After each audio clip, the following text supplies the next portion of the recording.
Oh, what's up mga boss? Ito ang top 3 ng problema ng ating bansang Pilipinas na kahit sino pa ang nakaupong Pangulo ay hindi malutas-lutas. Ito mga boss, pag nalutas o ang nabawasan man lang ni PBBM ang problema na to, ay paniguradong sasaludo ang mga Pilipino o mamayang Pilipino sa kanya mga boss. Una na nga dyan ay ang korupsyon. Pangalawa, droga at investment mga boss. Ito talaga ang pinakamalalang problema ng ating bansang Pilipinas. With all due respect, kahit na araw-arawin pa ng Pangulong Marcos Jr. ang kanyang state visit o working visit o anumang uri ng visit sa ibayong dagat para makakuha ng mga mamumuhunang banyaga hanggat hindi natutugunan ng pamahalaan ang pangunahing isyong nagiging balakid sa pag-unlad ng bansa at ang ating inaasam-asam na foreign direct investments, ay puro pangako na lamang ang ating mahihita. Ang pangunahing problemang ito, korupsyon.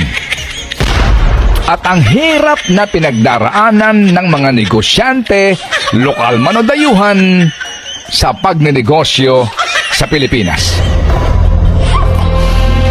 Kamakailan po lamang ay inilabas po ng PricewaterhouseCoopers Philippines at ng Management Association of the Philippines ang resulta ng kanilang ginawang CEO Survey, Chief Executive Officer Survey. Nangyari po ang survey na ito nito lamang Hulyo hanggang Agosto ngayong taon. 119 na mga business leaders ang naging bahagi ng nabanggit na survey. Isa sa mga naitanong sa survey ay, ano sa tingin mo ang magpapaantala sa economic recovery ng Pilipinas?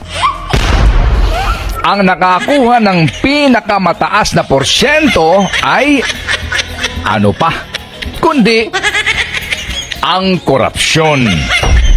Ayon sa mga CEOs, ang korupsyon na nakakuha ng 67% ang pinakamabigat na balakid sa economic recovery ng bansa.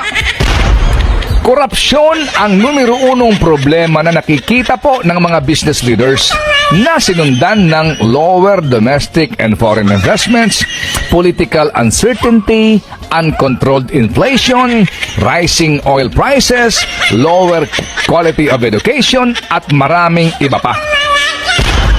Kaya naman, hindi rin po nakapagtataka na para sa mga CEOs, accountability and transparency at fight against corruption ang mga unang dapat tutukan ng Marcos administration.